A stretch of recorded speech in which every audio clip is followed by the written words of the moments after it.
Alors, mesdames et messieurs, bonjour. Alors, bienvenue à cette nouvelle séance. C'est un webinaire de Réactiver Laval, un nouveau programme d'accompagnement direct des entrepreneurs. C'est un programme qu'on a monté à l'automne dernier avec des mesures d'urgence avec l'appui de Développement économique Canada pour justement pouvoir accompagner, appuyer les entrepreneurs, commerçants et petits industriels qui ont encore, malgré toutes les mesures de disponibles, peinent encore à pouvoir justement réussir à passer à travers une période unique dans la présente dans la présente période. On a un sujet bien particulier parce depuis cet automne, on s'est rendu compte que certains sujets récurrents méritent peut-être des périodes de questions, de réponses et d'approfondissement. Alors, on a proposé de créer ces séries de webinaires et celui d'aujourd'hui, deuxième sur la thématique du financement, va donc s'intituler Restructurer le financement de notre entreprise pour assurer sa relance et la solidifier. Alors, je mentionne que c'est la deuxième. Vous allez donc voir qu'on a une série de petites capsules disponibles sur nos canaux YouTube et autres réseaux de la Chambre de commerce et d'industrie de Laval afin justement de vous accompagner. Alors, on vous invite à aller visionner les autres si c'est quelque chose qui pourrait vous être utile. Du moins, notre expérience et les échos du réseau actuellement nous indiquent que c'est le cas. Alors, sans plus tarder, je vais prendre quelques instants. On va vous présenter M. Luc Dupont et Damien Cloutier, ou du moins, je vais probablement leur proposer de s'auto-présenter. Je crois que parfois, on est toujours mieux servi par soi-même de se présenter. Et je vais vous sommairement vous mentionner qu'on a un déroulement qui se poursuit sur un tout petit peu plus que d'une heure aujourd'hui pour l'ensemble des capsules. Ceci dit, pour les gens qui les visionnent individuellement, là, ça va être des micro-capsules sur des questions bien spécifiques. Et donc, on va regarder rapidement et vous rappeler qu'on a 2 ou 3 aspects de questions et on va vous inviter en mode micro ouvert à poser vos questions. Je rappelle que la zone de chat est disponible pour vous afin de poser vos questions, les écrire du moins, et vous pourrez même lever la main et nous serons en mesure de pouvoir justement là discuter avec vous tous. Sans plus tarder, donc, Luc Dupont et Damien Cloutier. Luc Dupont, je pense que je t'invite peut-être à te présenter pour démarrer. D'accord. Ben, bonjour à tous. Je suis bien heureux d'être parmi vous aujourd'hui, même si on n'est pas physiquement ensemble, au moins on peut communiquer. Dans le fond, moi, je suis président d'une firme qui s'appelle Dupont International. Je suis un spécialiste en développement stratégique des entreprises et très actif là, au niveau international. Et j'agis dans le programme Réactiver Laval à titre d'analyste conseil. Donc, depuis la mi-octobre, maintenant déjà, je suis très actif auprès des membres de la Chambre de commerce, la communauté d'affaires de Laval pour, dans le fond, analyser votre situation puis vous recommander les meilleurs cheminements possibles à suivre dans le cadre de notre programme. Moi, je pourrais peut-être ajouter, parce que des fois, c'est pas facile, comme on dit en anglais, toot your own horn. Luc cumule quand même plus de 35 ans d'expérience au niveau de la direction d'entreprise, la planification stratégique, du développement, de la mise en place de stratégies d'affaires. Alors, c'est quelqu'un qui, tout azimut, peut appuyer la grande majorité des entreprises qui demandent intervention à la Chambre de commerce. Et Damien, à toi? Bien, bonjour à tous, je suis Damien Cloutier, je suis comptable de formation, CPA, CGA. J'ai plus de 40 ans d'expérience dans le domaine du financement, activité d'entreprise. J'ai même été propriétaire d'une entreprise pendant quelques années avec 75 employés, donc je connais un petit peu le fonctionnement des entreprises. Alors, ma spécialité est de trouver les montages financiers, de faire un peu d'ingénierie financière pour arriver à obtenir les financements recherchés qu'on a besoin pour faire perdurer notre entreprise dans le temps. Merci. Je pourrais peut-être ajouter que Damien est quelqu'un qui connaît très, très bien l'écosystème lavallois, les entreprises qui œuvrent sur le territoire. Tu as été donc le vice-président de des stratégies d'affaires et du financement à Feu Laval Technopole et également le directeur des opérations du Centre local de développement, ce qu'on appelle communément les CLD à Laval. Alors, comme consultant aujourd'hui, effectivement, quelqu'un qui connaît bien l'écosystème. Vous le savez, ce qu'on souhaite faire, nous, c'est répondre à vos questions, bien comprendre quelles sont les douleurs et pouvoir utiliser la force de notre réseau pour faire du référencement. Vous avez deux exemples ici de gens qui sont en mesure d'accompagner. Alors, merci de votre présence aujourd'hui et de votre accompagnement. L'accompagnement, j'aimerais glisser un petit mot. Qu'est-ce que Réactiver Laval? Alors, premièrement, on vous invite à aller voir réactiverlaval.ca. C'est une initiative de la Chambre de commerce et d'industrie de Laval qui est justement réalisée depuis l'automne et ce jusqu'au 31 mars 2021 grâce à l'appui notamment de Développement économique Canada. C'est un programme. C'est quoi concrètement Réactiver Laval? C'est un programme d'accompagnement parce qu'on s'est rendu compte que ce qui vous manque, chers commerçants et entrepreneurs, c'est justement cet accompagnement concret, le référencement et d'être le connecteur avec les différents intervenants qui vont vraiment pouvoir vous aider pour trouver à toutes sortes d'endroits réponse à vos questions et surtout gratter un petit peu plus loin et vous aider à passer à travers une période particulièrement tumultueuse.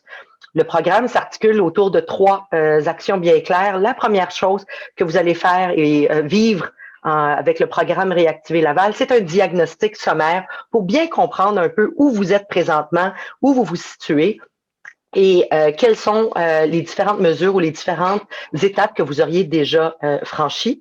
Par la suite, on va faire une analyse de ce diagnostic-là pour bien comprendre avec une entrevue personnalisée davantage et on va vous poser quelques questions pour creuser davantage au niveau de cette analyse-là. Je répète, tout ça à date, c'est vraiment complètement sans frais pour l'entreprise et c'est défrayé par le programme de la Chambre de commerce. Par la suite, on va mieux cibler un accompagnement personnel one-on-one qui serait susceptible de répondre bien spécifiquement à très court terme à des besoins, que ce soit au niveau du financement, que ce soit au niveau du marketing web, que ce soit au niveau de votre présence, du virage numérique, au niveau de vos ressources humaines. Bref, plusieurs sujets, même les modèles d'affaires, plusieurs d'entre vous est en train de revoir de fond en comble certains modèles d'affaires, veut pas. Alors, un accompagnement d'une demi-journée par un expert accompagnateur est toujours sans frais. Je fais un petit aparté. Les experts accompagnateurs, qui sont-ils? La majorité, ce sont justement des entreprises de Laval, des spécialistes et des petits entrepreneurs qui ont probablement clés et solutions à vos problèmes. Et donc, on fait un appel à tous. J'en profite aujourd'hui. Vous tous qui croyez avoir justement peut-être une partie de la solution pour aider les entrepreneurs et commerçants, on vous invite à aller naviguer sur réactiverlaval.ca. On est à la recherche toujours de davantage d'experts accompagnateurs parce qu'il y a toutes sortes de domaines où les entreprises nécessitent de l'accompagnement et faites connaître votre expertise. On a une belle base de données, un bassin qu'on est en train justement là. Alors, on vous invite à faire partie de la solution. Alors, voilà, sans plus tarder, on va peut-être démarrer ici avec, et je fais un petit rappel là, à tous que dans la section de chat, vous allez être en mesure de pouvoir communiquer avec nous.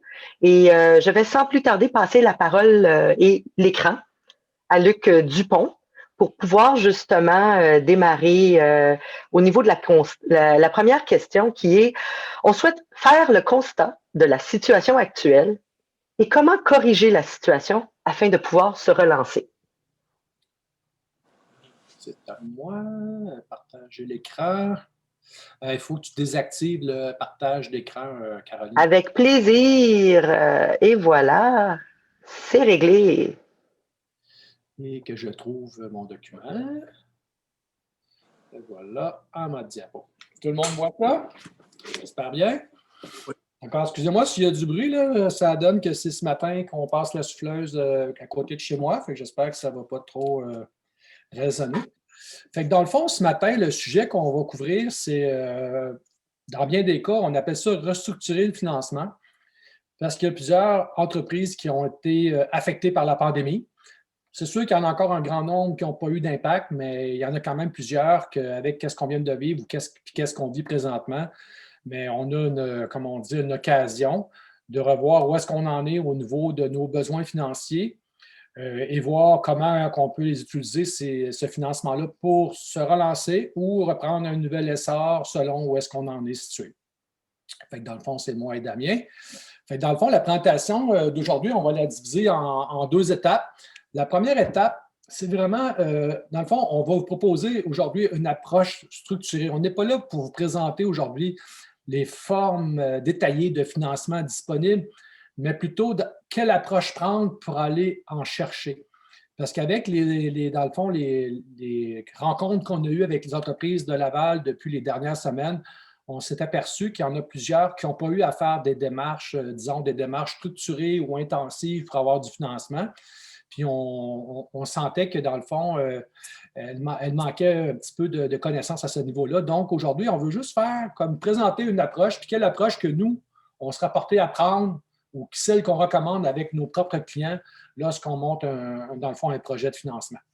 Fait que la première étape, c'est le constat, comment corriger la situation. On va prendre une petite pause pour répondre à vos questions et ensuite, on va pousser un peu plus d'avantages sur l'analyse des besoins financiers puis comment obtenir ce financement-là. Donc, la première chose, c'est sûr que c'est de regarder notre situation actuelle.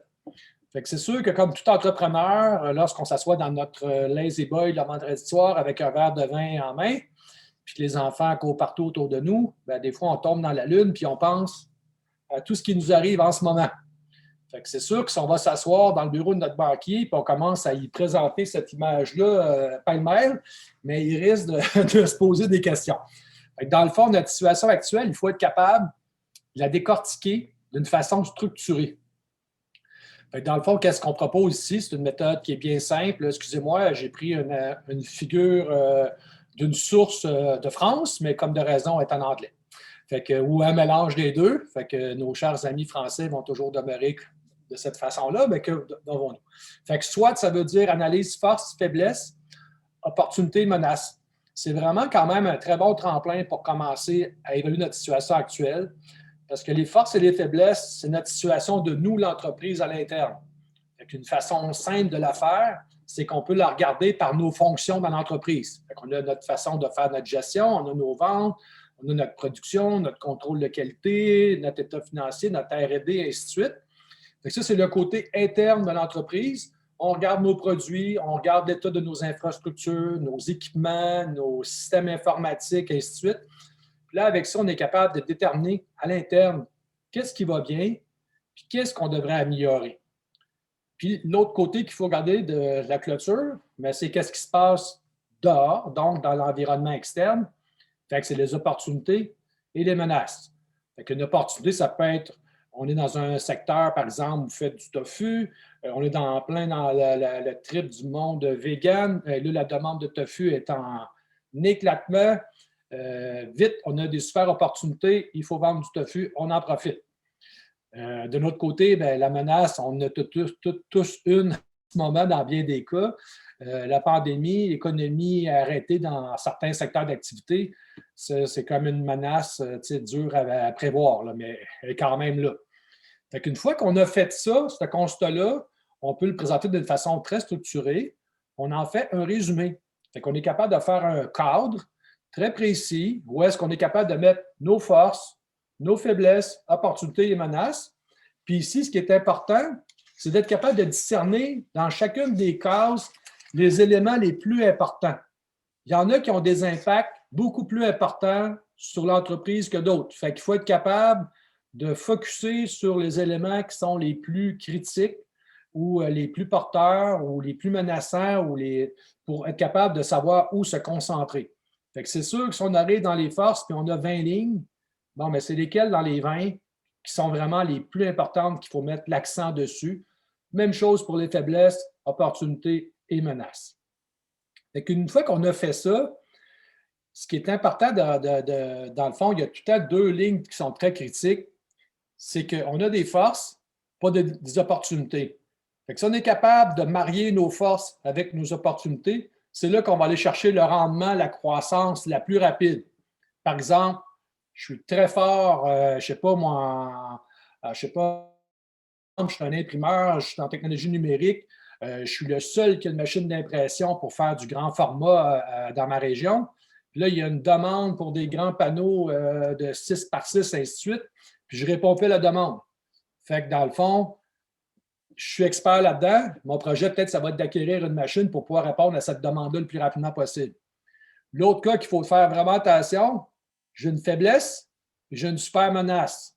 Fait que la super menace, par exemple, la super faiblesse, ça pourrait être dire, là, maintenant, on le sait, je n'ai pas de liquidité dans mon compte de banque, je n'ai pas de cash, mais si jamais ma business a ralenti, là, je ne passe pas au travers. Fait que les gouvernements disaient que la population canadienne, je pense qu'il y avait de l'argent en moyenne pour survivre 2 semaines sans une paye, quelque chose comme ça. On prenait la masse de la population. Ça veut dire que s'ils perdent leur emploi, 2 semaines plus tard, ils sont en difficulté pour payer leur compte. Fait que ça, c'est quand même une faiblesse qui peut nous mettre en danger puis faire qu'une compagnie va faire, dans le fond, faillite. Fait que c'est vraiment... Puis ensuite, il y a toujours les croisés, mais commençons juste des fois par regarder les 2 lignes, les 2 colonnes pour être sûr que, on va chercher le maximum d'argent possible, de revenus possible, puis l'autre, qu'on évite de se retrouver en panne sèche. Une fois qu'on a fait ça, nos combinaisons, comme je disais tantôt, maximiser nos forces avec nos opportunités, corriger nos faiblesses, j'ai parlé déjà d'exemples, comme encore je peux en mentionner d'autres, d'exemples, dans le fond, vos clients avec la pandémie, vous êtes un distributeur de produits alimentaires, vous avez livré vos produits aux restaurateurs, les restaurateurs, ils n'ont plus de revenus, donc ils ne vous payent pas. Fait que du jour au lendemain, vous vous trouvez avec un problème de fonds de roulement, de flux de trésorerie, vous aussi, puis ça, c'est une réaction à la chaîne. On a une entreprise en pleine croissance manufacturière, elle manque définitivement de personnel. Donc, qu'est-ce qu'on fait pour corriger cette situation-là? Puis, l'exemple qu'on ne peut pas éviter de parler, c'est carrément, on est en pandémie, il y a des entreprises qui sont carrément arrêtées. On est un détaillant, du jour au lendemain, ça arrête, on n'a pas de site Internet. Qu'est-ce qu'on fait? On est un restaurateur avec un modèle d'affaires classique. Ce n'est pas tout le monde qui est Saint-Hubert avec des produits vendus en épicerie. Donc, c'est sûr qu'il y a un impact majeur sur les chiffres d'affaires. Ça, c'est vraiment être capable d'avoir quel plan pour relancer notre situation. Dans le fond, les plans correctifs, qu'est-ce qui est très important, c'est d'être capable de bien cerner qu'est-ce qu'on doit faire pour corriger notre situation. Je dis le mot nous rendre invincibles. C'est une façon de parler, là, mais nous rendre moins vulnérables, nous rendre durables dans l'entreprise dans le temps, être capable de passer au travers les crises, comme on peut dire, puis être capable aussi de profiter des bonnes conditions de marché lorsqu'elles se présentent.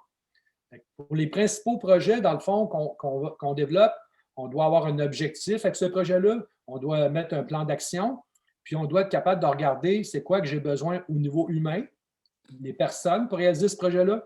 Qu'est-ce que j'ai besoin au niveau du matériel? Matériel, pour moi, c'est des équipements, c'est un logiciel, un système informatique. Puis, aujourd'hui, on parle, dans le fond, des ressources financières. Donc, être capable d'indiquer c'est quoi les ressources financières qui vont avec ce plan de correction-là qu'on va apporter.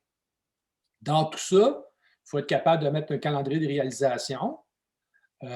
Et dans tout ça aussi, ce qu'il faut vraiment être capable de faire, c'est d'être réaliste. Parce que la plupart du temps, moi, je pense par expérience, là, on a toujours des lunettes roses. Puis quand on fait du financement, les lunettes roses, là, souvent, on les a vraiment. Qu'est-ce qu'on pense qu'on va closer en 1 mois? Des fois, ça prend 6 mois.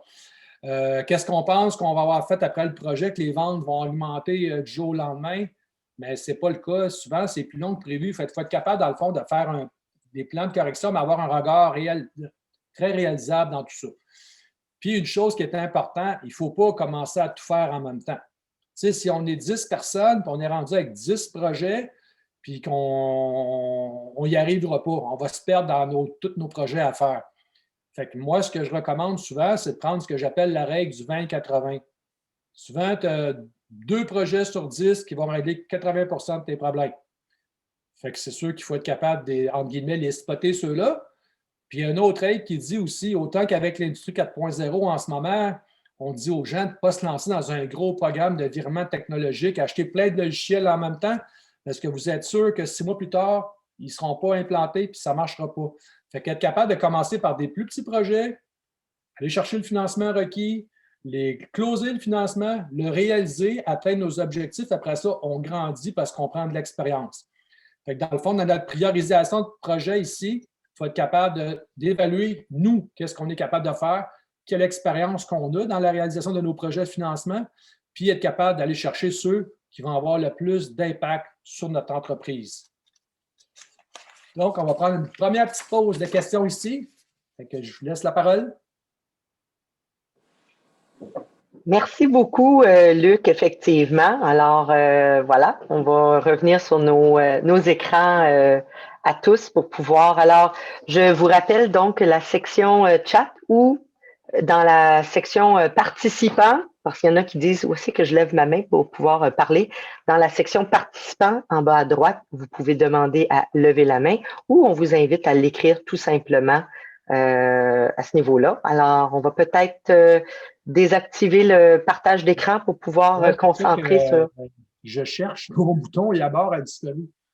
Parfait. En bas. OK, ah ben voilà, c'est la magie du système. C'est parfait.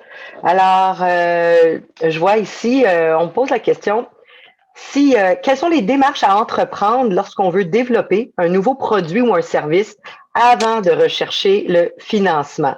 Alors, y a-t-il des démarches, il y a des meilleures pratiques, des recommandations que vous pourriez amener à ce niveau-là? Ben, oui, premièrement, on peut tenter d'évaluer le prix d'une façon un peu grossière, qu'on pourrait vendre le produit, essayer d'estimer le marché potentiel, le volume de vente qu'on pourrait y aller chercher, ainsi qu'avoir une idée des estimés des coûts de production pour le développement de ce nouveau produit-là, admettons qu'on veut mettre en vente. Pour le développement, on peut travailler avec des centres de recherche comme le CNRC, MITAX, MEI, pour pouvoir profiter des subventions de développement. Il ne faut pas oublier aussi qu'on a probablement accès au programme de crédit d'impôt de recherche et développement, qui n'est pas négligeable. Ensuite, il faut voir aussi quelle est la complémentarité de ce produit-là avec nos autres produits, l'impact sur les coûts de vente, les coûts de diffusion, et aussi, si possible, prévoir quelle sera la réaction des concurrents. Parce que souvent, l'introduction d'un nouveau produit peut amener une réaction des concurrents où les forces de vente vont se colter un peu sur le marché pour essayer de garder leur espace public. Alors, c'est essayer de prévoir tous ces effets-là pour être capable de prendre tous les moyens possibles et imaginaires pour être capable d'arriver à destination et ne pas se faire bloquer la route en fonction. J'aurais une question, moi, que j'aimerais qui soulève parce que sur le terrain, souvent, les gens sont prêts à faire l'effort d'analyser, Luc, selon une matrice de meilleures pratiques et Damien, d'écouter les conseils de quelles sont les premières démarches à effectuer. Le financement est souvent, ils disent, oh, je cherche mon financement, puis c'est le but de la rencontre d'aujourd'hui, là, à tous.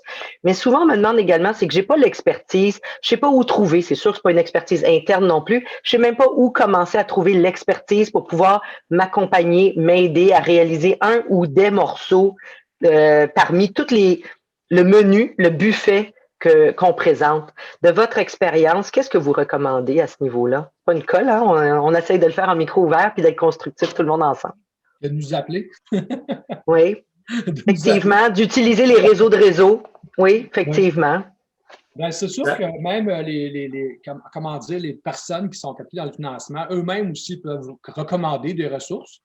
Parce que dans le fond, ils en évaluent continuellement des programmes, des études de financement et ainsi de suite.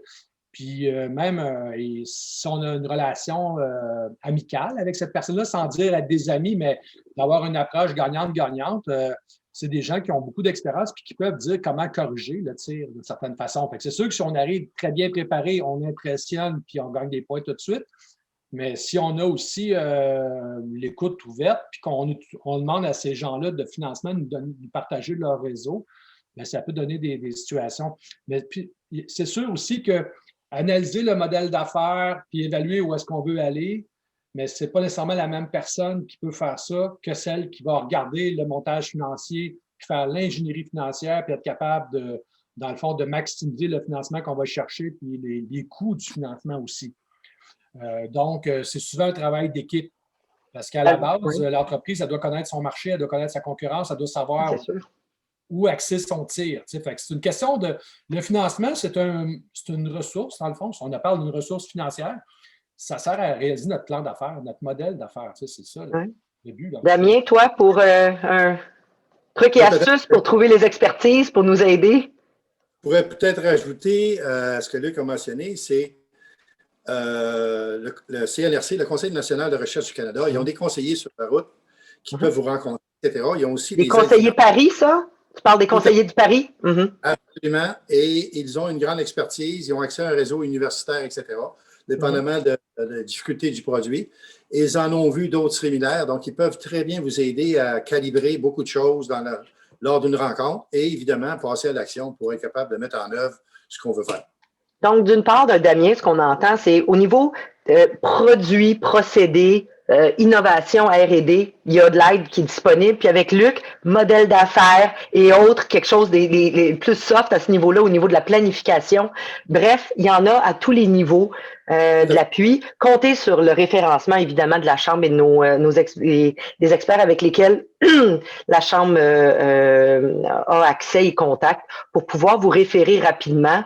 Puis éventuellement, vous pouvez vérifier là et trouver. Le but, c'est de trouver la bonne personne ou les bons groupes pour pouvoir qui fit avec vous, vos valeurs d'entreprise.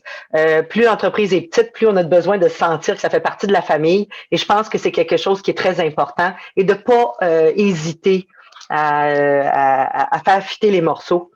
J'aurais tendance à ajouter également.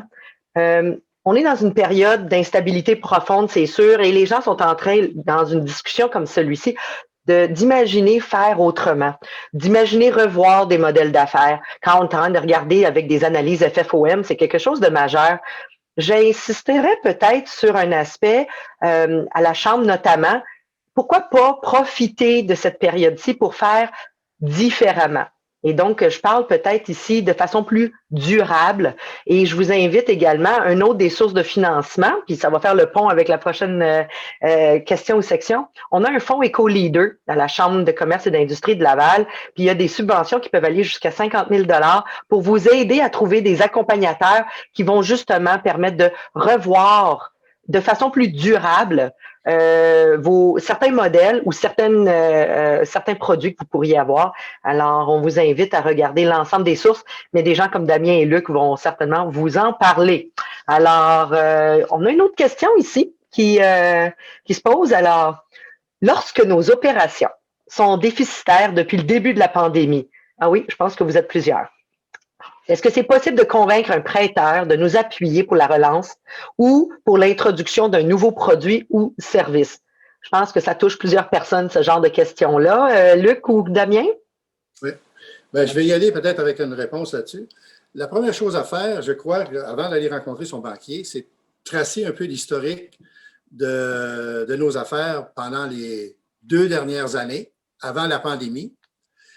Minimum 1, mais 2 idéalement, pour montrer comme de quoi que la pandémie est vraiment le résultat de notre problème. Et aussi, ça démontre en même temps la rentabilité des années antérieures. Donc, à partir de là, on peut bâtir son plan financier et faire les budgets, présenter la panoplie d'éléments qu'on a besoin pour aller voir son banquier, c'est-à-dire les états financiers des 2 dernières années, l'état financier interne le plus récent, un budget d'opération, présenter un bref sommaire de l'entreprise pour être certain que le banquier ne trace pas dans ses notes, dans son chiffrier à lui, des choses qui ne sont pas les vôtres. Alors, ça se peut qu'il se trompe parfois là-dessus. On a vu ça souvent. Alors, et là, évidemment, on prend une démarche pour aller d'abord voir les programmes gouvernementaux qui peuvent s'appliquer. Et avec nos prévisions de revenus et dépenses qui devraient être en reprise graduelle au cours des prochains mois, il faut aussi être capable de montrer un certain degré d'assurance, comme de quoi que ça va se réaliser, etc., pour une certaine marge de manœuvre. Et grosso modo, on devrait être capable d'obtenir des réponses positives pour nous appuyer dans cette situation-là. Il peut arriver malheureusement dans certains cas que le seul moyen d'envisager, ce serait peut-être de voir est-ce qu'on devrait faire une proposition concordataire, etc., pour alléger le niveau de dette de l'entreprise, si c'est le cas. On n'a qu'à penser comme une grande corporation comme Whiteman, qui a dû s'appuyer sur les tribunaux pour faire une proposition concordataire pour régler son problème de budget de caisse. Il n'y avait même pas d'emprunt à long terme. Mais par contre, la dette à court terme était plafonnée, plus d'espace à la banque. Il ne reste pas beaucoup d'autres alternatives que d'envisager une solution où on va radier une partie des dettes. Ce qui vient, c'est comme une forme d'emprunt, mais disons que c'est peut-être pas le moyen le plus envisageable pour beaucoup d'entreprises ou idéal, mais parfois, on n'a pas le choix. Est-ce que, Luc, tu souhaitais compléter un peu ou est-ce que tout est beau? Fait le tour. Jean Damien, ça fait écho à ce que de nombreuses entreprises doivent vivre, à grande ou à toute petite échelle, de recentrer sur quel est le vrai core business, d'où est-ce que je sors mes réels profits, parce que j'étais peut-être depuis 3-4 ans dans une tangente de vouloir essayer des nouveaux services, des nouveaux produits, parce qu'il y avait déjà peut-être des marges plus petites, quelques autres difficultés, et l'objectif, c'est pas on m'a dit clairement au niveau de développement économique Canada que toutes les différentes mesures, notamment fédérales, étaient de pouvoir justement subvenir à de l'appui des entreprises d'aujourd'hui. On le sait que certains secteurs avaient déjà des marges plus faibles depuis longtemps ou traînaient certaines difficultés. C'est peut-être une opportunité, en fin de compte, cette période-ci, pour revoir de façon plus profonde les processus et les choix d'affaires qui ont été faits, parce qu'il y a énormément d'aides et de mesures flexibles. Certaines demandent peut-être un passé plus sain au niveau financier, mais il y a tellement de panoplie de différentes mesures financières qu'on peut peut-être profiter de cette opportunité-là pour revoir de façon plus profonde. On va donc passer à la prochaine section de notre présentation du webinaire d'aujourd'hui. Alors, la nouvelle section, on vous invite donc à découvrir avec nous des réponses à la fameuse question « Où trouver le financement pour sa relance? » Alors, Luc, je t'invite à poursuivre. Oui. Juste mentionner une chose en partant aussi, c'est qu'on va avoir 2 webinaires qui vont suivre en février, qui vont parler spécifiquement sur comment innover avec son modèle d'affaires. Donc, aujourd'hui, on couvre la version besoins financiers, mais il faut garder à l'idée qu'on va revenir dans les prochaines semaines avec une approche structurée puis être capable de mettre l'accent sur comment innover dans notre modèle d'affaires à différents niveaux, pas juste au niveau du produit, mais dans l'ensemble de l'organisation. Ici, pour poursuivre, on a pris un exemple. C'est un exemple, en fait, qu'on a vu souvent, même depuis les dernières semaines dans les demandes. J'ai pris l'exemple d'un détaillant, mais ça pourrait être carrément d'un fabricant, je veux dire, de produits, mais ça pourrait être aussi carrément le détaillant. Dans le cas ici, je suis un détaillant, j'ai un produit spécialisé, je le vends, dans le fond, en B2C, c'est plutôt lui, il vend au détaillant, que le détaillant vend aux commerçants, qui était dans un B2B2C, qu'on pourrait dire. Excusez-moi, le B, c'est pour business, C, c'est pour consommateur. Il y avait, dans le fond, le constat, c'est que le commerce en ligne, maintenant, est en pleine croissance. On a un boom total. Mais, par exemple, nos détaillants actuellement ne sont pas présents ou très peu sur le web. Donc, eux n'ont pas fait le pas. Fait que le fabricant actuel, mais il réalise que s'il veut préserver son chiffre d'affaires, compte tenu de la situation actuelle, il veut faire le grand saut, fait qu'il veut mettre en place un site transactionnel. Puis avoir un site Internet, c'est une chose, mais avoir un site Internet où est-ce qu'il y a de l'achalandage, ça demande des investissements supplémentaires qui dépassent nettement la mise en place d'un site Internet. Parce que, dans le fond, quand on a un pignon sur rue comme détaillant, bien, on regarde l'achalandage sur le trottoir, le nombre de voitures qui passent en avant de la bâtisse, et ainsi de suite. Fait qu'il y a des données paramétriques, des paramètres qui nous permettent de choisir notre local, notre lieu où est-ce qu'on s'installe. Sur le web, ben, c'est différent. On a une adresse, mais pour avoir l'achalandage, il faut le créer nous-mêmes avec, dans le fond, des outils par les engins de recherche comme Google, ainsi de suite. Fait qu'il faut recréer ce achalandage-là. Donc, il faut faire des investissements à ce niveau-là. Fait que là, j'ai mon projet. J'ai ma situation, j'ai mon constat, j'ai mon projet. Et aussi, si je commence à faire de la vente en ligne, bien, plutôt que de livrer des boîtes complètes avec plusieurs produits dans une boîte à un détaillant, maintenant, je vais gérer des petites commandes. Quand on écoute les nouvelles, dernièrement, on voit que les détaillants, ça a été une de leurs grosses, dans le fond, un des gros changements qu'ils ont eu, ceux qui vendent en ligne, surtout ceux qui vendent en ligne des produits fragiles. Avant, le détaillant, le commerçant, pas le commerçant, mais le client venait en boutique, il donnait ses tasses, puis il partait avec, ils avaient eux s'envelopper.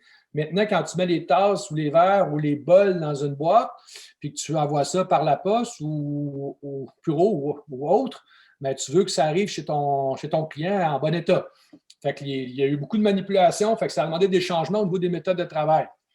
Puis aussi, maintenant, mais si le fabricant qui fait affaire directement avec sa clientèle, mais la clientèle risque d'avoir à l'appeler lui-même directement, fait que ça prend quelqu'un pour y répondre. Fait qu'on voit le projet, site Internet, marketing numérique, équipe pour faire tout ce qui est préparation, expédition des colis chez la clientèle, service à la clientèle. Donc, là, je regarde les ressources que ça me prend. Fait que du jour au lendemain, je vais engager un expert où je pourrais avoir des sous-traitants, mais disons que je fais l'embauche à l'interne. Je veux mon expert en marketing numérique. Je veux du personnel à l'arrière pour faire la préparation des commandes et leur expédition. Je veux quelqu'un qui va répondre au téléphone. Fait que du jour au lendemain, dans mes états financiers, mais là, je vais avoir des ressources supplémentaires à mettre en place. Mes investissements que j'appelle matériel ou immobilisation, mon site Internet, ma zone de travail, mes nouveaux logiciels pour la prise de commande, la facturation, et ainsi de suite. Fait que quand je regarde tout ça, bien, j'ai des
c'est quoi le besoin financier?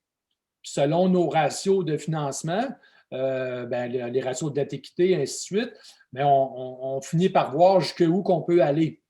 Fait que c'est avec ça, dans le fond, un outil comme ça qu'on travaille.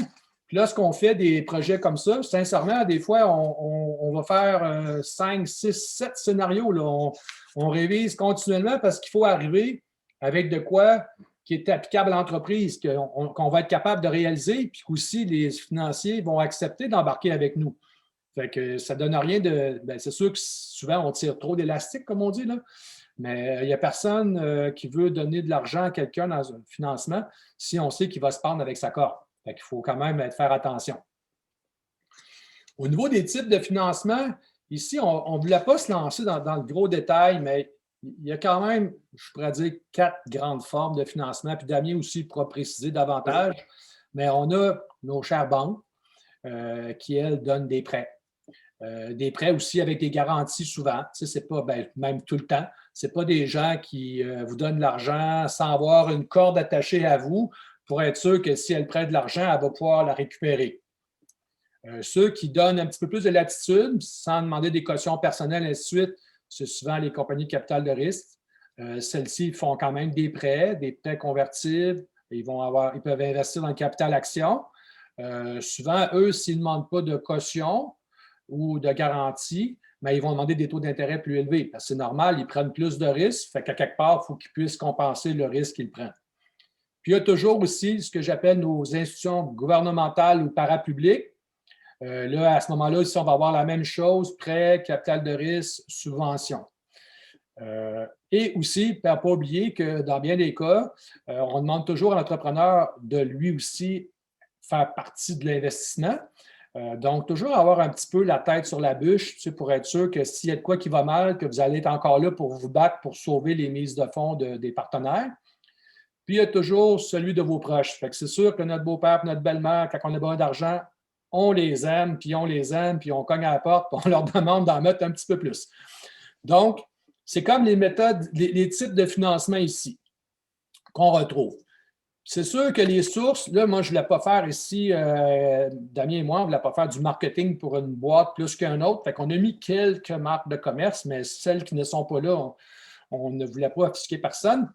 Mais on a toujours, quand on fait un projet aussi, c'est important d'avoir une vision globale de toutes nos sources de financement, puis de ne pas avoir peur d'approcher plusieurs sources parce qu'il y en a avec qui on a un meilleur fit que d'autres. Notre entreprise, des fois, elle est recherchée par certaines sources de financement et par d'autres, ce n'est pas le genre de financement qu'ils veulent faire parce que des fois, ils ont déjà trop de financement dans cette industrie-là puis ils veulent partager le risque entre différentes industries.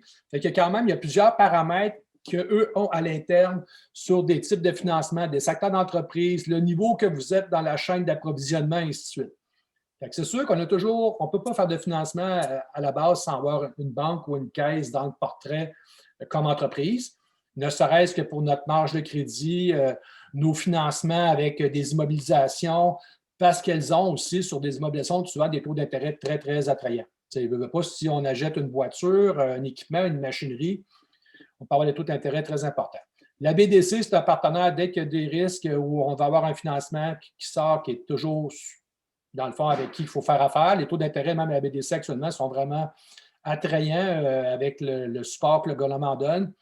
EDC, c'est un partenaire qu'il faut aller voir. Aussitôt qu'on est impliqué dans l'exportation, c'est une façon, ils ont du support, ils garantissent des marges de crédit, mais ils peuvent permettre à un coût que moi je considère assez faible de garantir la portion exportation sur votre marge de crédit qui fait que vous allez pouvoir avoir des taux plus bas.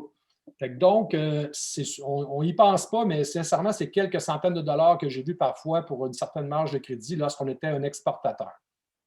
Investissement Québec, c'est sûr qu'actuellement, avec le gouvernement actuel, j'irais dire qu'ils ont le vent dans les voiles. On les voit beaucoup plus, ils veulent être plus près des entrepreneurs et aussi tous les programmes du MEI sont reliés maintenant avec Investissement Québec. Donc, c'est comme un canal de financement au niveau provincial qui était déjà important, mais qui devient encore plus important.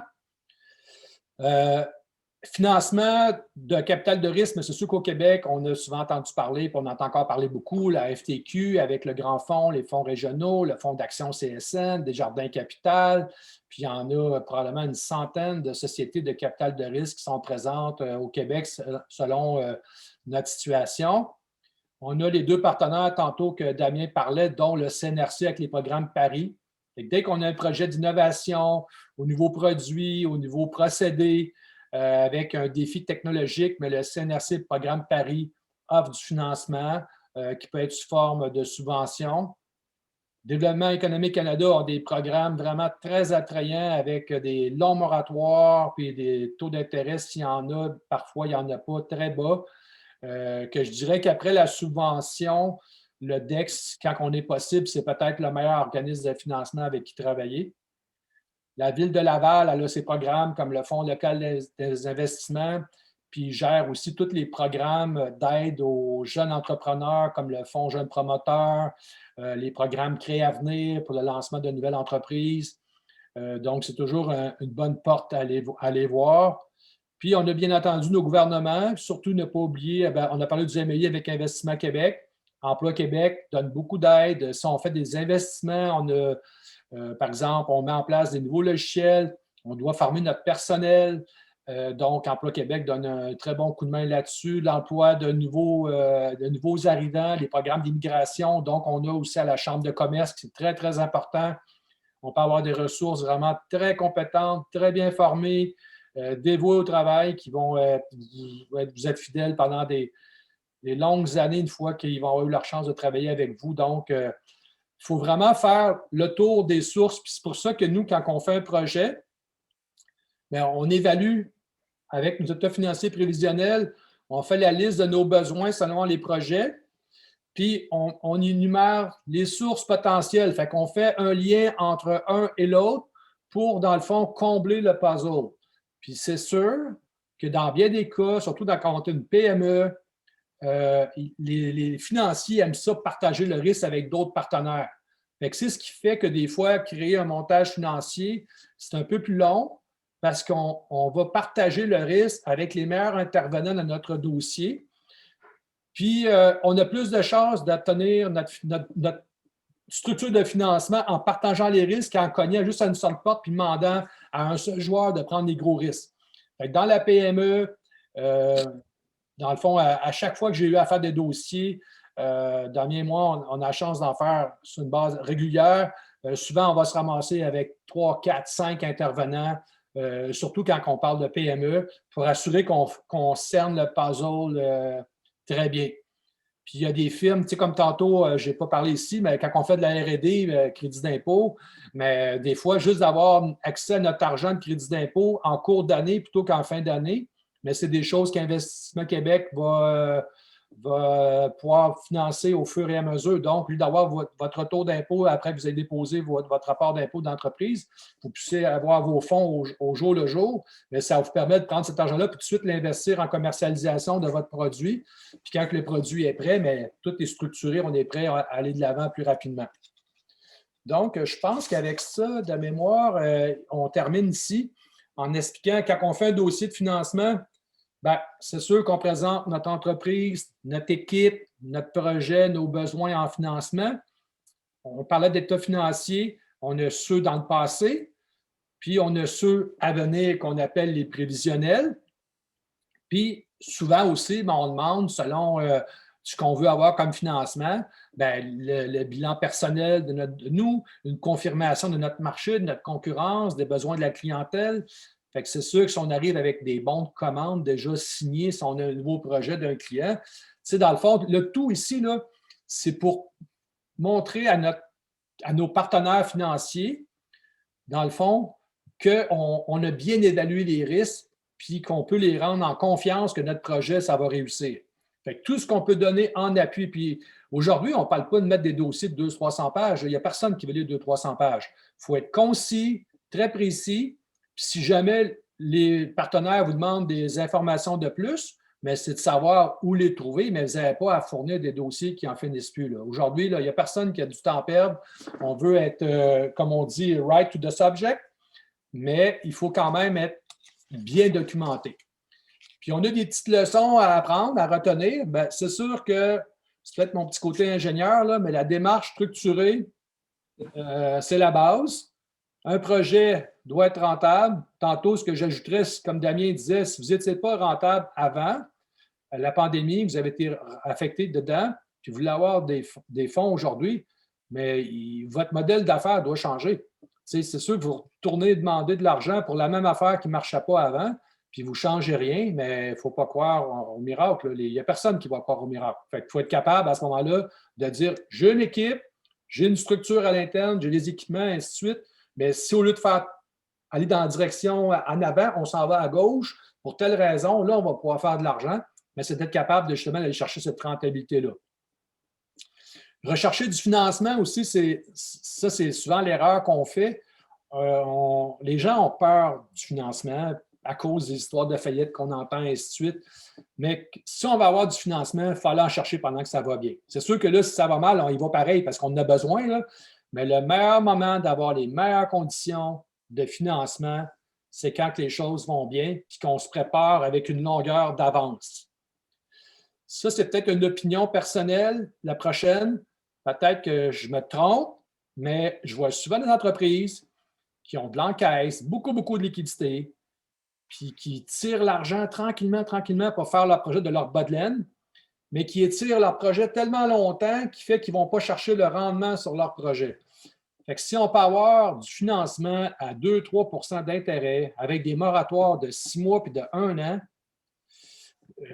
moi, je serais porté à garder mon bas de laine pour quand que ça va vraiment, vraiment mal. Puis si votre projet ne vous rapporte pas 2-3 % d'intérêt, 2-3 % de rendement par année, mais c'est peut-être que ce n'est pas un bon projet. Il faut être capable d'aller chercher des projets qui ont du rendement, puis le rendement, ça paraît dans la ligne d'en bas. Puis une entreprise doit aller chercher, autant que possible, un très bon rendement dans la ligne d'en bas. Puis si le financement ne vous permet pas d'aller chercher un rendement supérieur, votre projet ne vous amène pas un rendement supérieur, mais c'est peut-être un projet qui n'est juste pas rentable. Ensuite de ça, bien, dans le choix des partenaires, moi, je pense que c'est important de prendre le temps de le choisir parce que quand on travaille en financement avec quelqu'un, souvent on travaille avec ce partenaire-là pendant 3, 4, 5 ans et même plus. Fait que dans le fond, tantôt, Caroline elle l'a mentionné, ça prend un fit. Il faut qu'on se sente bien avec ces intervenants-là parce que ça va être des gens avec qui on veut pouvoir se référer et discuter ouvertement. Puis aussi, on veut voir leur intérêt à réinvestir parce qu'il y a des partenaires qui peut-être qu'on doit en avoir certains qui vont pouvoir réinvestir chez nous au fur et à mesure que l'entreprise va croître, si c'est le cas. Puis aussi, il y en a qui ont des réseaux très structurés selon le projet qu'on fait, qui peuvent nous emmener à un niveau plus élevé. Fait que ça aussi, c'est important selon cela. Ça va toujours selon nos besoins. Mais il faut être capable de regarder justement c'est quoi nos besoins dans le choix de notre partenaire. Puis de faire un choix, dans le fond, où est-ce qu'on est très, très confortable. Parce que en financement, moi, je considère que j'aime bien le mot partenaire. Ça doit être un partenaire. Fait que dans le fond, je crois que ça limite le tour de la question que moi, je voulais présenter ce matin. Puis on passe, dans le fond, à la deuxième période de questions. Je pourrais peut-être rajouter deux petits éléments. Lorsqu'on parlait du capital de risque, il existe une organisation qui s'appelle Réseau Capital. Alors, ceux qui cherchent des partenaires de capital de risque, on peut très bien aller voir sur Réseau Capital. Il y a une petite fiche par entreprise qui vous dit dans quel domaine ils se spécialisent, qu'est-ce qu'ils recherchent, etc. Donc, ça vous permet de bien cibler l'organisation vers laquelle vous pouvez vous diriger. Et il y a un autre programme du côté d'Investissement Québec qui s'appelle programme Immigrants Investisseurs. C'est un programme de subvention. Évidemment, ça va pour des projets d'une certaine ampleur. Il y a moins d'argent dans le programme, mais il existe encore de l'argent dans certaines institutions financières. Donc, si votre institution financière a déjà des investisseurs dans le programme Immigrants Investisseurs, vous faites un projet de, je sais pas moi, d'1 million de dollars, bien, peut-être que ça vous vaut un 10 % de subvention. Donc, ce n'est pas à négliger cette partie-là. On en parle moins souvent parce qu'il est moins opérationnel qu'il était il y a 3 ans, mais il y a encore de l'argent dans le programme. Ça peut être intéressant de s'y adresser. J'ajouterais également de ce côté-ci deux notions. La première, en ce moment, en mode de confinement 2.0 et pandémie, le mot d'ordre de la plupart des grands appuis financiers gouvernementaux, que ce soit le provincial, le fédéral ou même les différentes mesures municipales au niveau de report de fiscalité ou autre d'imposition, c'est le maintien à l'emploi. Et c'est de prévenir et de maintenir votre capacité de liquidité pour que lorsque le système repart, vous serez en mesure de pouvoir le faire. Je le sais, que je l'entends de la plupart des sous-ministres et de la plupart des gestionnaires, des hauts fonctionnaires de programme. C'est leurs objectifs numéro 1 actuellement. Donc, les objectifs des différents programmes sont différents et ça vaut la peine lorsqu'on cherche notre partenaire d'être à l'écoute et de bien comprendre. L'autre chose aussi, puis je fais écho, Luc et Damien, ce que vous disiez, on parle de capital de risque. Tantôt, on parlait même d'un extrême avec du love money. Il y a plusieurs types de sources.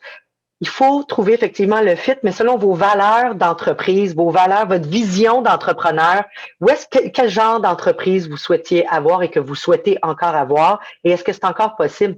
Il y a également des enjeux financiers, tout dépendamment de comment vous voulez partager votre entreprise au niveau de la vision, de l'expertise. Il y a toutes sortes de choses qui peuvent être disponibles et qui pourraient avoir un impact, par exemple, sur la façon que vous aviez au début imaginé l'entreprise. Alors, je pense que de garder cette ouverture-là peut faire un grand changement. On a quelques questions et j'en ai une ici, notamment d'un des participants. Petite entreprise, parce que l'entrepreneuriat, ça commence, ça se poursuit en tout temps. Certains sont plus malchanceux parce qu'ici, on parle de quelqu'un qui démarre en janvier 2020, juste avant la pandémie. Si l'entreprise a débuté en janvier 2020 et qu'à cause des circonstances évidemment pandémiques, elle n'a pas été en mesure de pouvoir réaliser ses premiers revenus parce qu'on sait très bien que le démarrage d'une entreprise a ses propres considérations. Alors, qu'est-ce qui existe au niveau, comment est-ce qu'on peut se qualifier pour avoir une subvention, un financement? Y a-t-il quelque chose de disponible spécifiquement au niveau municipal, provincial, fédéral ou autre ailleurs? Qu'est-ce qu'on pourrait recommander à ce jeune entrepreneur? D'abord, je crois qu'au niveau municipal, avec Laval économique, la ville de Laval, ils ont des programmes qui s'appellent le Fonds local d'investissement.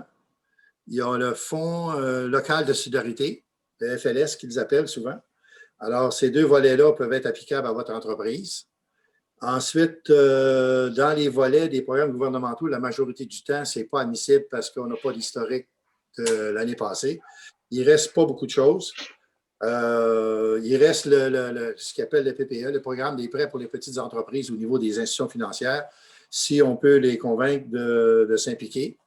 Et possiblement, dans certains cas, lorsqu'on est durement coincé, il y a peut-être moyen d'envisager de prendre un associé qui s'engage à embarquer, mais en même temps, si on peut avoir une entente de rachat de cet associé dans le temps à un prix déterminé, bien à ce moment-là, on sait où est-ce qu'on s'en va, mais ça nous permet de passer la période critique parce que vous avez une situation ici où c'est extrêmement difficile de trouver des sources de financement. Il y a plusieurs sociétés qui sont ramassées avec cette état de situation-là et il n'y a pas beaucoup d'avenues parce que les bons programmes, subventions pour le loyer, subventions pour les salaires et autres, ça ne fonctionne pas, là.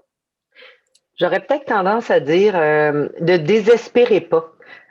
On le sait qu'au début, certains programmes excluaient le travailleur autonome et qu'avec les mois qui ont passé, il y a eu un assouplissement des règles ou des types d'entreprises qui étaient admissibles. Peut-être qu'effectivement, au courant des prochains mois, il pourrait encore y avoir. Je veux pas avoir de faux espoirs pour personne, mais le passé n'étant pas nécessairement garant du futur, on peut tout de même de remarquer qu'il y avait eu un certain assouplissement. Certains secteurs peinent encore à redémarrer et donc vont continuer. Alors, je ne sais pas dans quel secteur ce jeune entrepreneur est. Ma question à vous, c'est si un entrepreneur, on parle de l'entreprise ici, qui démarre en janvier, peut-être que l'entrepreneur en a déjà démarré 2 autres entreprises ou une autre dans le passé. Est-ce que ça, je sais que c'est au niveau individuel, on me dit que c'est dans le domaine événementiel en plus, alors c'est encore plus difficile effectivement au niveau du timing. Y a-t-il quelque chose, il y a un bon côté positif, c'est que c'est un des domaines qui est durement affecté, le domaine événementiel. Est-ce que certains aides sont sectorielles actuellement et où est-ce qu'on peut les trouver? C'est sûr que, dans le fond, dans tous les démarrages d'entreprise, parce que là, on parle dans un cas comme ça, c'est un démarrage. Tu sais, là, il vient de terminer sa première année de lancement d'affaires. Il y a plein de paramètres à regarder. Pour un, si on parle de subventions à la base, c'est très restreint. Là, il faut regarder l'âge de l'individu. Là, maintenant, il y a des programmes aussi, des fonds d'aide pour les communautés visibles, pour les femmes, entre autres, ainsi de suite. Et il y a 41 ans. Fait que déjà, en partant, on sort de l'âge magique, du 40 ans et moins. Fait que, dans le fond, il y a plein de paramètres. Puis si on est en technologie aussi, comme si quelqu'un lance un projet, puis c'est un nouveau logiciel ou un système je sais pas moi, de vision artificielle et autres, là, on va avoir de l'argent. Parce qu'il va y avoir de l'argent avec le Conseil national de recherche pour la innovation. Fait que c'est toujours, ça dépend du quoi. Fait que c'est sûr que les bêtes noires, sans dire les bêtes noires, mais les secteurs difficiles, c'est la restauration, c'est la construction. C'est des secteurs qui sont plus volatiles d'une certaine façon, malheureusement. Fait que c'est plus dur d'avoir du financement. Puis aussi, si on a une mise de fonds personnelle, mais souvent, on a une petite règle. Si tu mets 1 000 $, peut-être qu'on peut t'en trouver 3 ou 4. Si tu ne mets rien, bien, le 3 ou 4 va être vraiment dur à aller chercher. T'sais. Fait qu'il y a des règles là-dessus qu'il faut aussi respecter. Là, t'sais. J'ai le jeune entrepreneur, parce que 41, j'appelle encore ça jeune, même si ça rentre peut-être pas dans le magic fit là, du programme dont tu fais référence, Luc. C'était au début auto-décrit comme étant une entreprise du domaine événementiel. Mais avec les conversations, on dit j'étais plutôt un site web répertoire référentiel d'entreprise du domaine. C'est davantage une entreprise numérique qu'une entreprise événementielle. Et là, c'est pas la première fois que je vois ça. L'entrepreneur s'était auto-défini en fonction de sa clientèle davantage que par le produit lui-même. Dans ce temps-là, parce que c'est une entreprise site web, dans ce temps-là, est-ce qu'il y a quelque chose, est-ce que ça change un peu la donne? Ça dépend de l'approche parce que si c'est site web, entre guillemets, un catalogue numérique. Un répertoire, effectivement. C'est comme on est un répertoire. Ça dépend du modèle d'affaires. C'est qui paye pour être sur le site? Est-ce qu'il y a de la publicité? Et ainsi de suite. Parce que toutes les associations, entre guillemets, ont des répertoires comme ça. C'est une façon d'attirer des membres parce que tu veux consulter mon répertoire, mais il faut que tu sois membre. T'sais. Fait que là, il y a des frais récurrents parce que ça revient chaque année. Fait qu'il faut toujours regarder le modèle d'affaires puis c'est qui que ça peut intéresser comme modèle d'affaires. Sauf que là, on est quand même dans un produit que peut-être Damien peut me corriger, mais c'est un produit intangible. Fait que le financier, il prend quoi en garantie? C'est quoi ta propriété intellectuelle? C'est des choses comme ça qui fait que les façons d'avoir du financement peuvent être plus faciles. Plus difficile.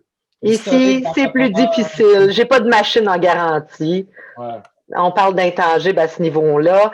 Alors, on a quelqu'un donc qui reçoit des très bons points. On aurait bien aimé, cher entrepreneur, être en mesure de pouvoir continuer. Je crois que le programme Réactiver Laval sur le site réactiverlaval.ca, encore une fois, c'est un programme d'accompagnement sans frais pour peut-être valider au niveau d'un diagnostic, d'une analyse et de profiter d'une demi-journée d'accompagnement sans frais. Je pense que ça vaudrait la peine à ce niveau-là d'explorer pour ce type d'entreprise-là. Ça vaut la peine de fouiller un peu plus loin.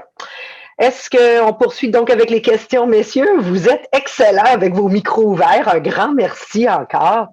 Alors, on a une question ici bien particulière sur le sujet de où trouver le financement pour sa relance. La question est la suivante. Quels sont les principaux éléments d'information qui seraient nécessaires pour présenter ma demande de financement dans le cadre de ma relance pour mon entreprise? Damien ou Luc? Je vais répondre à la question. C'est toujours la même présentation qu'on fait un peu partout. Ça prend un bref résumé de l'entreprise, les états financiers des 2 dernières années faits par un comptable externe, l'état financier le plus récent qu'on a à l'interne. Ensuite, on fait un budget de caisse, budget de revenus et dépenses, etc. pour les 12 ou 24 mois. Et préparation du bilan personnel, grosso modo, ça fait les principaux éléments que le banquier recherche pour être capable de cibler, voir qu'est-ce qu'il peut faire avec son organisation. Normalement, évidemment, on va déterminer le montant qu'on veut. Et idéalement, c'est de viser du prêt à long terme, du prêt à terme de 5 ans, pour être capable d'avoir une marge de crédit ou une liquidité le plus importante possible, parce que ça fait face à des imprévus. Ça se peut que nos ventes ne rentrent pas à la vitesse qu'on espérait, etc., qu'il y ait un certain délai encore. Alors, d'être marginé à long terme, parce qu'on peut toujours demander des montants sur le capital à long terme pour être capable de préserver nos liquidités pour faire face aux opérations courantes. Donc, grosso modo, c'est les outils qu'on a besoin pour être capable d'amorcer les discussions avec les prêteurs de tout azimut. J'entends truc et astuce ici. Pardon, Damien, excuse-moi. C'est évident qu'avec le capital de risque, ils vont avoir besoin de peut-être fournir beaucoup plus d'informations. Ils vont creuser un petit peu plus. Mais grosso modo, lorsqu'on apporte les éléments de base, ça va fonctionner avec les prêts spécialisés ou les prêts à terme, etc. Ce que j'entends ici, vous le savez, vous tous, là, actuellement, ça, c'est dans du système de financement plus traditionnel. On est dans un système hybride actuellement où, oui, il y a du système de financement traditionnel qui existe, avec, dans certains cas, certains taux avantageux grâce aux garanties de certains gouvernements en période de pandémie. Il y a également beaucoup de programmes. Puis quand vient le temps de rentrer dans un programme, c'est pas une structure de financement traditionnelle. Alors, ne soyez pas surpris qu'on vous demande des petites affaires différentes. Puis là, il n'y aura peut-être pas moyen de le faire sur 5 ans, mais ce que j'entends, truc et astuce de notre expert Damien, c'est que lorsque vous êtes en mesure de pouvoir sécuriser quelque chose de long terme, vous allez pouvoir aller chercher du prêt sur le fait qu'on vous a garanti quelque chose sur le long terme pour assurer des liquidités, trucs et astuces qu'on ne voit pas nécessairement de premier abord. Alors, merci Damien, c'est bien noté.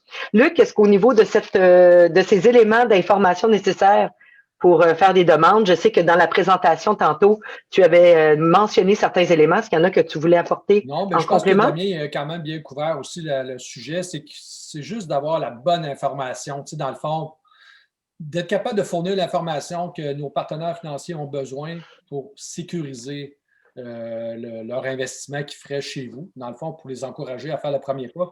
Puis, aller chercher du financement, c'est la même affaire que vendre. On vend notre entreprise, on vend notre projet. Fait que si on n'est pas capable de se vendre, ça va être très difficile d'avoir du financement. Fait que c'est vraiment une approche de vente. Fait que c'est beau. Il y en a qui me posent. C'est beau pour être vendu, pour se vendre. Mais une fois qu'on a le beau kit, qu'on a monté notre kit, puis des fois on me pose la question, ça prend combien de temps monter un kit comme ça? y a-t-il une norme? Puis une fois que j'ai un kit, est-ce qu'il faut que je le réinvente à chaque fois ou est-ce que je peux me baser sur ce kit-là? Puis j'ai une bonne fiche technique, disons, puis j'ai une belle fiche marketing. Est-ce que je suis en mesure de pouvoir la réutiliser ou est-ce que c'est the never ending story puis je recommence sans arrêt à zéro pour mes montages? Puis est-ce que c'est très variable? C'est ça, je veux savoir d'un organisme. Historique, notre vécu avec nos partenaires. C'est sûr qu'une entreprise qui veut faire une première ronde de financement, elle doit être plus convaincante, je dirais.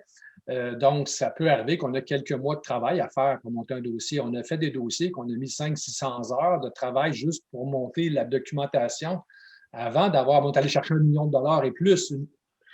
S'il vous plaît, à chers petits entrepreneurs, là, vous ne passerez pas la moitié de votre année, là, OK? On veut juste vous rassurer. Ça dépend vraiment de l'État.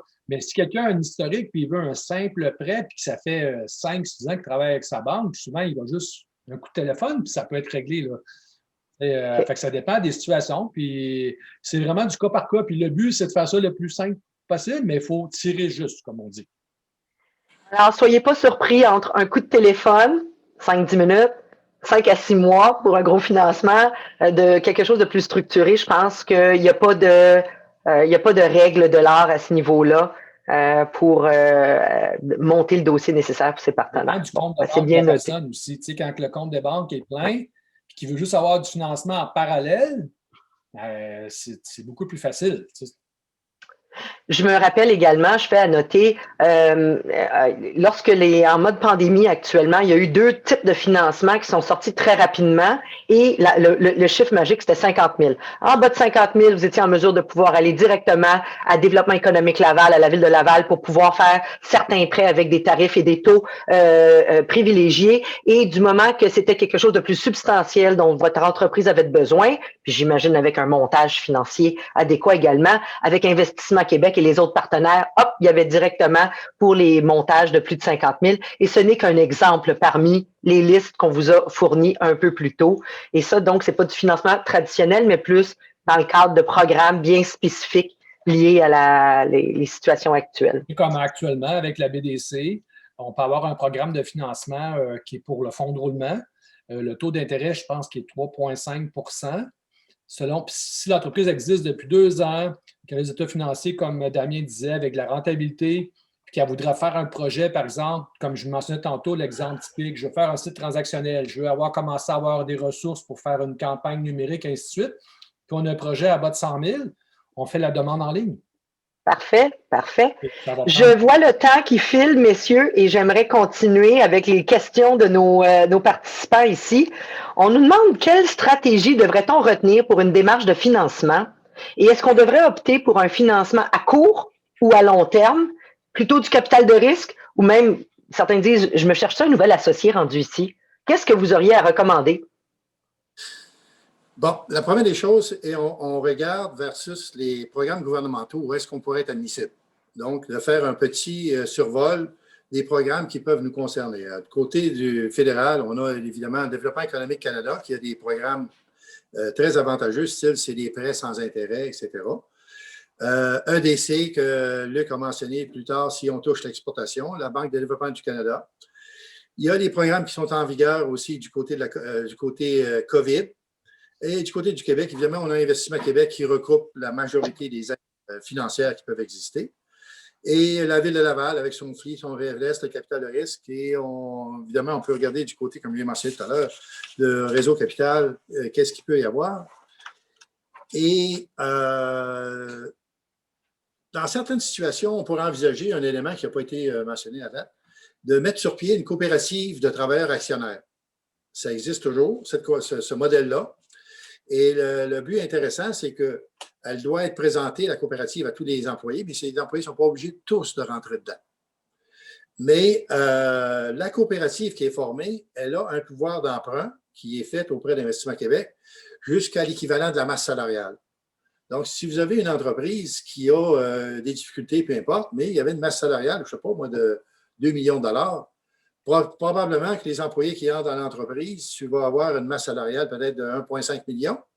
Alors, fort probablement que vous avez une capacité d'aller emprunter entre 1 et 1,2 million. Donc, ça pourrait permettre, dans certains complexes récréo-touristiques qui ont été durement affectés, s'il y a des programmes de prêt, etc., ça peut être une autre alternative. Ça sensibilise les employés à l'organisation. Ça fait un partenariat. Et du côté du conseil d'administration, il y a un employé de la coop qui représente tous les employés. Alors, c'est un fonctionnement que j'ai utilisé à Laval dans plusieurs entreprises et ça a été des succès, dont certains, ce n'était même pas pour l'argent, c'était pour avoir la participation des employés au développement de l'entreprise. Il ne faut jamais l'oublier, ce facteur-là. Les employés, c'est une force qu'on peut utiliser à bon escient et c'est souvent rentable. Merci, Damien. J'aime beaucoup ce que j'entends et je ne vous cacherai pas que c'est dans l'air du temps également. On parle beaucoup de coopérative. Je pense que ça fait partie des valeurs des Québécois en général. C'est des choses qu'on entend et qu'on constate. Un autre aspect, on n'en a pas vraiment encore discuté, mais on le ressent, on le voit dans l'actualité, l'option du sociofinancement, de l'autofinancement qui est hybride. C'est pas du love money à ce niveau-là, mais c'est pour des plus petites entreprises qui sont encore à la recherche de. Certaines personnes ont une vision. Tu sais, on l'a dit tantôt, il fallait avoir un fit avec votre vision de l'entrepreneuriat. C'est quoi votre projet d'entreprise? Il n'appartient qu'à vous.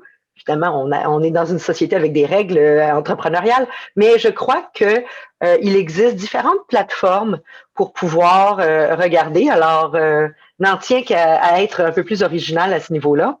Écoute, ici, je dois faire mon meilleur culpa là, parce que je ne suis pas un bon conseiller. Mon propre fils, il est en démarrage d'entreprise puis il vient d'aller chercher 100 000 US avec Kickstarter. Fait que c'est sûr que c'est très important comme méthode. Je suis sûr qu'il existe des plateformes québécoises, là, okay, oui, l'équivalent de celle-là, mais. La ruche aussi, puis même la ruche. Et voilà. Fait que donc, définitivement, je fais mon meilleur culpa. Je vais l'ajouter sur ma liste tout de suite. Et non seulement ça, un peu plus tôt, dans une capsule, on avait un jeune entrepreneur de 41 ans dans le domaine événementiel avec un répertoire informatique qui était dans une situation où l'entreprise était toute récente et qui tombait entre les cracks des systèmes pour le financement traditionnel ou même l'aide. Alors, on tombe sur de l'aide d'urgence. Mais si la personne a une vision et souhaite aller ailleurs, peut-être que le sociofinancement pourrait être une opportunité à court terme à ce stade-ci complémentaire. Alors, appel à tous de ce côté-là. Je poursuis, messieurs. On a une question ici d'intérêt. On nous demande quelles sont les principales sources de financement, parce qu'on en a évoqué quelques-unes, Damien, tantôt, je sais que vous avez évoqué. Quelles sont les principales sources de financement que nous devrions considérer, mais en priorité, quand il s'agit le temps de maximiser le financement de notre projet, des programmes gouvernementaux, des institutions financières plus courantes, ou est-ce qu'il y a un financement spécialisé pour ça? Bonne question. Bon, on a fait le tour un peu de la panoplie de programmes gouvernementaux, etc., qui peut exister. Alors, il y a des financements spécialisés un petit peu du côté de la BDC. Ils sont très, très agressifs de ce côté-là et très imaginatifs. Il ne faut pas oublier le crédit bail ou la location-acquisition. Ça peut être des modes aussi qui peuvent nous dépanner dans certaines choses et être plus appropriés que de demander un prêt à terme avec notre banque, etc.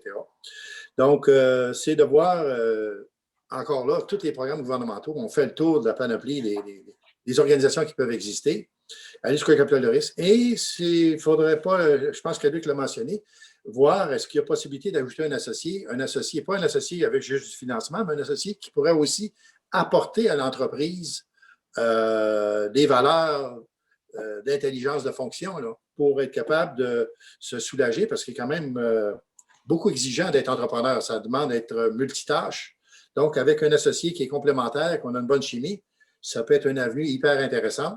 Et possiblement que même si on prend l'associé à 50 %, je dis souvent que c'est la même chose qui prévaut avec le capital de risque. C'est préférable des fois d'avoir, si vous avez 100 % d'une entreprise puis que ça vous rapporte 50 000 par année, peut-être qu'avec 50 % puis ça en vous rapporte 200 000, alors 50 % de 200 000, c'est 100 000 $. On est avantagé. Il ne faut jamais oublier de faire cette règle-là parce que souvent, ça arrive très, très souvent, c'est plus rentable avec des associés pour sa part à soi, même si on a une participation moins dans l'entreprise, que d'essayer de fonctionner tout seul. Donc, c'est toutes des choses envisagées. Ça fait partie de la stratégie que Luc mentionnait au départ quand on fait le tour des horizons, les forces, les faiblesses, etc. Quels sont les atouts qu'on a besoin pour être capable de passer d'un chiffre d'affaires de 100 000 à, je ne sais pas, 5 millions, là, style. Alors, c'est des progressions rapides souvent, mais ça se fait avec du personnel qualifié alentour. Et souvent, des fois, c'est préférable d'avoir un associé que d'essayer de payer quelqu'un, je ne sais pas, 150, 200 000 par année pour être capable de faire un travail et que l'employé risque de partir chez un compétiteur avec la clientèle, bien souvent.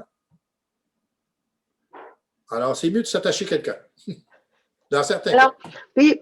L'entreprise, lorsqu'elle a démarré, c'était l'autopreneur, c'était le chef d'entreprise. On faisait référence à l'homme orchestre qui devait tout faire. Mais à un moment donné, c'est sûr que l'entreprise peut atteindre un certain plateau et c'est peut-être une belle façon, petite cure de jouvence, de dire, ben maintenant, après un certain nombre d'années, je me suis rendu et je souhaite poursuivre tel aspect de l'entreprise. Toutefois, pour le bien du projet entrepreneurial, j'aurais besoin d'une expertise complémentaire pour pouvoir développer de nouveaux marchés, nouveaux produits et autres. Alors, c'est peut-être le bon temps.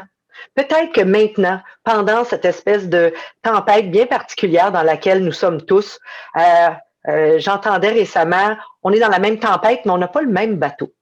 Et j'aimais beaucoup cette vision-là. Et c'est peut-être le temps de faire autrement. C'est peut-être le temps d'oser quelque chose. Des projets pilotes. Je sais qu'on ne veut pas mettre à risque son projet d'entreprise, mais parfois, c'est peut-être également le petit coup de pied dans le derrière nécessaire pour faire des gros changements qui étaient plus que dus.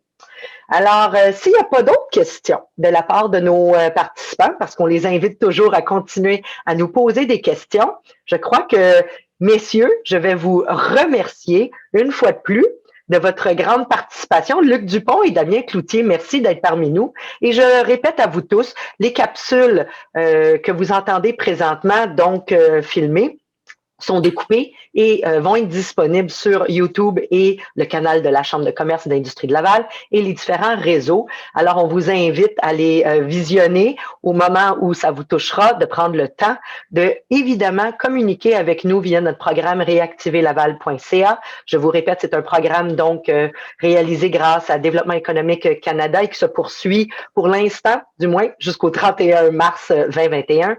Et qui vous permet sans frais de pouvoir justement voir, vous et votre projet d'entreprise, faire poser un diagnostic avec des entrevues, donc faire une analyse vraiment de votre problématique actuelle et on va vous jumeler pendant une demi-journée, sans frais toujours, avec un expert accompagnateur pendant 4 heures de temps pour pouvoir justement résoudre certaines problématiques, que ce soit au niveau de votre modèle d'affaires, le marketing web, le virage numérique, que vous soyez tout simplement, on me demande comment est-ce que mon entreprise est admissible? Si votre entreprise est sise à Laval, vous êtes admissible, tout simplement. Alors, messieurs, à vous tous et à vous tous, chers entrepreneurs, solidarité et surtout courage pour cette résilience qu'on essaye tous de bâtir ensemble et surtout, comptez sur la présence de votre chambre de commerce et d'industrie de Laval. Merci et bonne fin de journée à tous. Bonne journée à tous. Merci. Au revoir. Au revoir.